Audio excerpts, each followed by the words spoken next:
Welcome to the department. In previous video lecture, I have started the new topic that is democracy. जैसा कि पिछले video lecture में मैंने लोकतंत्र नए अध्याय की शुरुआत की थी, जिसमें मैंने आपको उसका डेमोक्रेसी का मतलब बताया था और साथ में सबसे फेमस डेफिनेशन, सबसे प्रसिद्ध परिभाषा जो अब्राहम लिंकन के द्वारा दिया गया था, जिसमें उन्होंने बताया कि democracy is the government of the people for the people और बाय द पीपल। अब कुछ इस परिभाषा के अलावा कुछ अन्य महत्वपूर्ण परिभाषा को जानना जरूरी है। तो अगर अगले महत्वपूर्ण परिभाषा की बात करें तो उसमें नाम आता Dicey, Dicey, you can pronounce Dicey. तो डाइसी के हिसाब से डेमोक्रेसी वैसा सिस्टम है जिसमें जो जनता है जनता का अपेक्षाकृत बड़ा भाग शासन करता है। Means democracy is that form of government in which the governing body is comparatively a large fraction of the population। कहने का तात्पर्य ये है कि जैसा कि आप मोनार्की सुनते हैं, राजतंत्र में राजा मुख्य रूप से शासन करता है और उसके कुछ मंत्री होते हैं, लेकिन लोकतंत्र में जो शासन करने वाला जो लोग होते हैं वो उससे ज्यादा होते हैं, अपेक्षाकृत बड़ा होते हैं। वही डाइसी बताना चाहते हैं। अगला जो डेफिनेशन है लॉर्ड ब्राइस के द्वारा दिया गया है। तो लॉर्ड ब्राइस के हिसाब से डेमोक्रेसी ऐसी शासन प्रणाली है जिसमें शासन की शक्ति एक स्पेशल क्लास के अंदर निहित ना होकर समाज के सदस्यों में निहित होती है। तो यहाँ कोई एक विशेष वर्ग नहीं होगा सत्ता का मालिक, यहाँ क्या होगा, समाज के सदस्यों या समूहों में निहित होगा। उसने कहा कि जो डेमोक्रेसी शब्द है का प्रयोग जो हेरोडोटस के समय से ही ऐसे शासन तंत्र के लिए होता है। कहने का तात्पर्य है कि जहाँ हेरोडोटस जो बहुत पुराने विचारक हैं, बहुत ओल्ड स्कॉलर हैं, उस समय से ही लोकतंत्र का जो मतलब है वो बहुत सारे लोगों के द्वारा शासन से है, जिसमें शासन की शक्ति एक विशेष वर्ग या वर्गों में न होकर समुदाय के सदस्यों में निहित होता है। इस अर्थ में लोकतंत्र को बहुमत का शासन कहा जाता है, मतलब रूल ऑफ मेजॉरिटी, मतलब बहुत सारे, अगर 100 लोग में 50 से अधिक लोगों द्वारा बनाए गए नियम और नीतियों के हिसाब से शासन। Means Lord Bryce is of the opinion that in democracy the form of government is different. Means here there is no particular class who is going to rule the society or rule the state. Here the members of the community as a whole rules the society or government or people at large। यहाँ लोगों के द्वारा समुदाय के समूहों द्वारा शासन चलता है, न कि कोई एक विशेष वर्ग और वर्गों के द्वारा। तो यहाँ एक बात जानना जरूरी है। मुख्य रूप से मैंने 3 परिभाषा की चर्चा किया, जिसमें पहला अब्राहम लिंकन का था, फिर डाइसी का है और अंत में जो तीसरी परिभाषा है वो लॉर्ड ब्राइस का। तो हर विद्यार्थी को, प्रत्येक विद्यार्थी को कम से कम 2 परिभाषाएं ध्यान में रखना चाहिए, जिससे कि आप अगर उत्तर दें तो आप 50 परिभाषा याद नहीं रख सकते। मुख्य रूप से 2 परिभाषाएं, 2 से 3 परिभाषा अधिक से अधिक आपको याद रखना चाहिए। अब आगे लोकतंत्र के प्रकार के बात करेंगे। जैसा लोकतंत्र 2 तरीके से हो सकता है। लोकतंत्र, democracy can B of 2 forms, direct democracy and indirect democracy. जैसे हम बात करते हैं डायरेक्ट डेमोक्रेसी की, तो इसमें एक चीज समझना होगा, वो ये है कि डायरेक्ट डेमोक्रेसी में लोग एक जगह इकट्ठा होके नीतियों पे चर्चा करेंगे, नियम बनाएंगे और वही नियम लागू होगा। और सरकार का निर्माण भी लोगों के प्रत्यक्ष रूप से भागीदारी के बाद ही होता है। जबकि अप्रत्यक्ष लोकतंत्र में क्या होता है कि लोग क्या करते हैं, अपने प्रतिनिधि को चुनेंगे और प्रतिनिधि बाद में जाके एक सभा में, चाहे वो संसद हो सकता है या कांग्रेस हो सकता है, इस भारत में संसद बोलते हैं और सभी राज्यों में डेवलप्ड कंट्री में कांग्रेस बोलते हैं, तो वहां पे क्या करेंगे कि अपने प्रतिनिधि को भेजेंगे और वो प्रतिनिधि वहां जनता के बिहाफ पे, जनता के नाम पे नीतियां बनाएंगे, कानून बनाएंगे और वो जो कानून बनेगा वहां मौजूद प्रतिनिधियों के बहुमत पे बनेगा और वो कानून और नीति पूरे देश में लागू होगा। तो एक basic difference between direct democracy and indirect democracy is what is in direct democracy people directly rule themselves, but in indirect democracy people used to send their representative to the assembly, and there in the assembly representative used to make laws and policy, and these policy and laws are going to prevail in the country. तो आप विस्तार से देखें कि what is direct democracy और indirect democracy. अब सबसे पहले देखेंगे what is direct democracy. Direct democracy में क्या होता है कि जैसा कि मैंने अभी आपको बताया कि इसमें क्या होते हैं, लोग डायरेक्टली सीधे सरकार चलाते हैं और इसके अलावा क्या होते हैं कि लोग एक जगह इकट्ठे होते हैं, इकट्ठे होके खुली जगह पे इकट्ठे होके कानून और नियमों को निर्धारित करते हैं और उसके बाद सरकार का निर्माण होता है और अधिकारी नियुक्त किए जाते हैं। मतलब राज्य के सभी लोग एक खुली जगह पर इकट्ठा होते हैं और सरकार के कानूनों और नीतियों को सीधे तय करते हैं और सार्वजनिक और पब्लिक ऑफिसर्स को अपॉइंट करते हैं। तो ये भी जो प्रक्रिया है, वहाँ जो भी लोग डिसीजन लेते हैं वो डायरेक्टली करते हैं, सीधे तौर पे करते हैं, यहाँ कोई प्रतिनिधि नहीं भेजते हैं कहीं पे। तो अब बात आती है जब जनता खुद सीधे तौर पर सार्वजनिक मामलों में अपनी इच्छा व्यक्त करती है, तो ऐसी इस तरह की व्यवस्था और इस तरह की जहां जहां व्यवस्था होगी उसे हम प्रत्यक्ष लोकतंत्र कहेंगे। तो प्रत्यक्ष लोकतंत्र में क्या होगा, डायरेक्ट डेमोक्रेसी में जनता सब कुछ खुद तय करती है और पब्लिक एक्टिविटीज को खुद डील करती है। अगर बात की जाए कि अगर हम समझें कि डायरेक्ट डेमोक्रेसी अभी कहाँ है, तो अभी नहीं, थोड़ा ग्रीस में जाएंगे तो हम उस समय यूनान में जाएंगे, आज से लगभग 2400 वर्ष पूर्व। तो वहाँ पे बहुत सारे छोटे छोटे राष्ट्र थे, वहाँ डायरेक्ट डेमोक्रेसी के बहुत सारे नमूने थे। यहाँ सिटी स्टेट हुआ करते थे, छोटे छोटे सिटी स्टेट जिनकी आबादी 5,000 10,000 के 5 से 10,000 के बीच में हुआ करती थी और वहाँ लोग खुद अपने आप पे शासन करते थे। लेकिन अगर वर्तमान समय में डायरेक्ट डेमोक्रेसी की बात की जाए तो ये स्विट्जरलैंड में देखा जा सकता है, जहां लोग खुद अपने सरकार शासन कुछ अपने आप पे शासन करता है।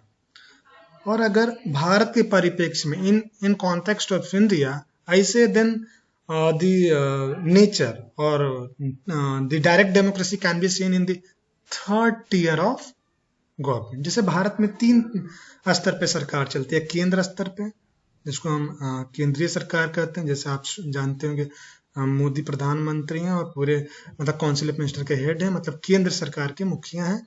उसके बाद राज्य सरकार, अगर बिहार के संदर्भ में बात करें तो नीतीश कुमार है। और तीसरा स्तर का जो सरकार होता है वो पंचायत लेवल का होता है और जहां शहर होगा म्यूनिसिपैलिटी लेवल पे होगा, जिसको पंचायती राज इंस्टीट्यूशन बोलते हैं। तो जो तीसरी कड़ी, जो तीसरा टियर है जिसको हम पंचायत और जो पंचायती राज इंस्टीट्यूशन बोल रहे हैं, वो प्रत्यक्ष लोकतंत्र का एक जीता जागता नमूना है, जहां क्या होता है ग्राम सभा के सदस्य उस गांव में देने वाले मतलब वोटर, एलिजिबल वोटर, वोटिंग करने वाले सभी लोग उस ग्राम सभा के सदस्य होंगे और वो एक जगह इकट्ठे होके किसी नियम और नीति या योजना पे चर्चा करके निर्णय पे आके उसको अपने एरिया में उसको लागू कराते हैं। जहां तक बात है अगर बृहद क्षेत्र में देखा जाए, जैसे भारत को पूरा, जहां जिसकी आबादी 130-131 करोड़ है, अगर उस कॉन्टेक्स्ट में क्या डायरेक्ट डेमोक्रेसी संभव है? तो ये बिल्कुल अव्यावहारिक और असंभव बात है। इसलिए पूरे भारत में डायरेक्ट डेमोक्रेसी नहीं हो सकता है। डायरेक्ट डेमोक्रेसी के बहुत सारे विधियां हैं, जैसे जनमत संग्रह कराना, रेफरेंडम, इनिशिएटिव, रिकॉल, ये सब डायरेक्ट डेमोक्रेसी की विधियां। इस पर विस्तार से चर्चा करेंगे बाद में। इस प्रकार डायरेक्ट डेमोक्रेसी में लोग खुद अपने पे शासन करते हैं और सरकार उनके हिसाब से नीतियां, मतलब उनके द्वारा उनके इच्छा के द्वारा व्यक्त किए गए भावनाओं के आधार पर नीति और कानून का निर्माण करके उस पर शासन करती है। जिसका उदाहरण अगर देखा जाए तो स्विट्जरलैंड है, और भारत के परिप्रेक्ष्य में तीसरा स्तर का सरकार, जिसको हम पंचायती राज इंस्टीट्यूशन या ग्राम सभा स्तर पे सरकार है। जैसा कि अभी अभी मैंने बताया कि डायरेक्ट डेमोक्रेसी जो है, प्रत्यक्ष लोकतंत्र, छोटी आबादी वाले राष्ट्र राज्यों के लिए उपयुक्त है। भारत और चाइना और जो बड़ी बड़ी राष्ट्र राज्य और अमेरिका, जहाँ की आबादी करोड़ों में है, वैसे राष्ट्र राज्यों में डायरेक्ट डेमोक्रेसी असंभव है और अव्यावहारिक है। तो ऐसी स्थिति में, ऐसे ज्यादा आबादी वाले राष्ट्र राज्यों में क्या ये संभव है कि करोड़ लोग एक जगह इकट्ठा हो और नियमों और कानूनों को बनाएं और सरकार चलाएं, सरकारी गतिविधियों के चलाएं? So it seems very difficult. It seems near to impossible that crores of people will get together in open place and make laws and policy for themselves and get ruled themselves. तो इस प्रकार ये एक असंभव कार्य लगता है कि करोड़ लोग एक खुली जगह पे इकट्ठे हों और नियम और नीतियां का निर्माण करें और खुद अपने आप पे शासन करें। तो ऐसी बड़ी ज्यादा बड़ी crore population, crores of population वाले नेशन स्टेट, करोड़ों आबादी वाले राष्ट्र राज्यों को शासन करने के लिए लोकतंत्र का दूसरा रूप है। जहां डायरेक्ट डेमोक्रेसी संभव नहीं है, तो वहां इनडायरेक्ट, अप्रत्यक्ष लोकतंत्र ज्यादा व्यवहारिक मालूम पड़ता है। तो अप्रत्यक्ष लोकतंत्र में क्या होता है कि लोग जो हैं समय समय पे अपने प्रतिनिधियों का चुनाव करते हैं और प्रतिनिधि सरकार को चलाते हैं। जैसे अगर भारत में देखें तो आपको पता होगा कि एक चुनाव होता है। चुनाव के बाद क्या करते हैं, सभी अपने अपने सांसद को चुन के संसद में भेजते हैं और संसद में जिस पार्टी का बहुमत होता है वो सरकार चलाती है। तो इस प्रकार हम अपने रिप्रेजेंटेटिव, प्रतिनिधि को भेज रहे हैं, ना कि खुद डायरेक्टली उसमें इन्वॉल्व है। और दूसरा चीज, ऐसी शासन व्यवस्था में, ऐसी लोकतांत्रिक शासन व्यवस्था में और या अप्रत्यक्ष लोकतंत्र में जो अंतिम सोर्स ऑफ पावर है, जो अंतिम स्रोत है शक्ति का या अथॉरिटी का, वो खुद जनता ही होता है। और इसमें आप एक चीज देखते हैं कि एक निश्चित समय काल, जैसे भारत में 5 साल के बाद फिर से प्रतिनिधियों का चुनाव किया जाता है। हर 5 साल में उनका टर्म समाप्त होने के बाद फिर से उसका चुनाव किया जाता है और चुनाव के दौरान सभी प्रतिनिधि, चाहे मेन रूप से उनके मंत्री और प्रधानमंत्री और बड़े बड़े जो उनके स्टार प्रचारक होते हैं, वो बताते हैं कि हमने जनता से जो वादे किए थे वो पूरा किए कि नहीं। मीन्स रिपोर्टिंग करते हैं अपने मतदाताओं को, जनता जनार्दन को। तो इसमें so we can say that the ultimate source of authority remains with the people of the country. And obviously in such type of democracy, in direct democracy, people used to re-elect their representative after completion of a specified period or a tenure. And obviously the representative is going to report back to the people that what I did in the specified period for which we were the representative of the people, a particular constituency.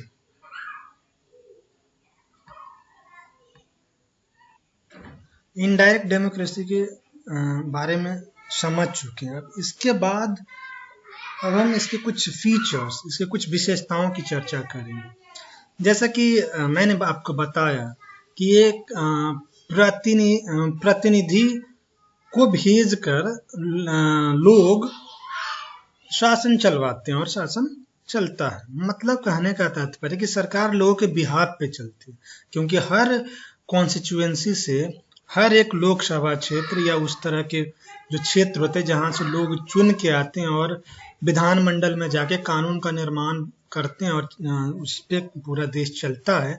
और विधानमंडल में जिस party की बहुमत होगी उसकी सरकार होगी और अंततः वो सरकार चलती है। इस प्रकार सरकार जो है लोगों के बिहाफ पे काम करती है, लोगों के नाम पे काम करती है।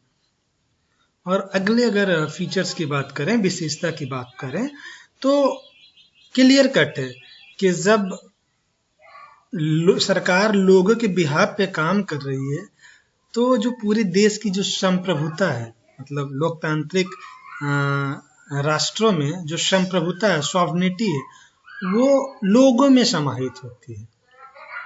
Means sovereignty is vested in the people of the country. Third features, यहाँ पे आप एक चीज देखें, जैसे कि डायरेक्ट डेमोक्रेसी में क्या था, जैसे ग्राम सभा का जो मैंने उदाहरण दिया था भारतीय परिप्रेक्ष्य में, कि अगर एक ग्राम सभा में 5,000 या 6,000 वोटर हैं, एलिजिबल वोटर हैं जो वोट करते हैं, एक जगह इकट्ठा होके अपने मुखिया, अपने प्रधान के साथ डिस्कशन करके योजना, नीति या कानून पे चर्चा करके, विषयों पे चर्चा करके निष्कर्ष पे आके अपने आप को शासित करते हैं, अपने आप को रूल करते हैं। लेकिन ये बड़े राष्ट्र राज्यों में जिनकी आबादी जैसे भारत का अगर पूरा बृहद क्षेत्र, पूरे देश को एक साथ लिया जाए तो वहाँ डायरेक्ट डेमोक्रेसी संभव नहीं है। वहाँ लोगों की डायरेक्ट साझेदारी और हिस्सेदारी संभव नहीं है। तो इनडायरेक्ट डेमोक्रेसी में जो आप पार्लियामेंट में अपने यहाँ से जो सांसद भेजे हैं, एमपी भेजे हैं, आप वहाँ 10 लाख लोग, सामान्यतः एक आदर्श रूप में 10 लाख लोग अपने प्रतिनिधि को संसद में भेजे हैं और वो उनके नाम पे वहाँ हिस्सेदारी करते हैं। कहने का तात्पर्य है कि लोग जो वोट किए वो वोटिंग तक ही उनकी हिस्सेदारी थी, बाकी सरकार की गतिविधियों में उनकी कोई सीधी हिस्सेदारी नहीं है। There is no direct share in the government activities. अंतिम जो फीचर है वो है क्या, जैसा कि अभी तक मैंने हर बार बताया आपको कि जनता क्या करते हैं, अपने प्रतिनिधियों को भेजते हैं, अपने रिप्रेजेंटेटिव को भेजते हैं। तो इस प्रकार सरकार जो है क्या है, रिप्रेजेंटेटिव रूप में काम करता है, सरकार प्रतिनिधि के रूप में होता है। सो इस प्रकार मैंने इस वीडियो लेक्चर में आपको लोकतंत्र के प्रमुख परिभाषाओं पे चर्चा किया। उसके बाद लोकतंत्र के 2 प्रकार के बारे में बताया, direct democracy and indirect democracy. अब इसके बाद अगले वीडियो लेक्चर में थ्योरीज ऑफ डेमोक्रेसी, लोकतंत्र के सिद्धांतों की चर्चा करेंगे।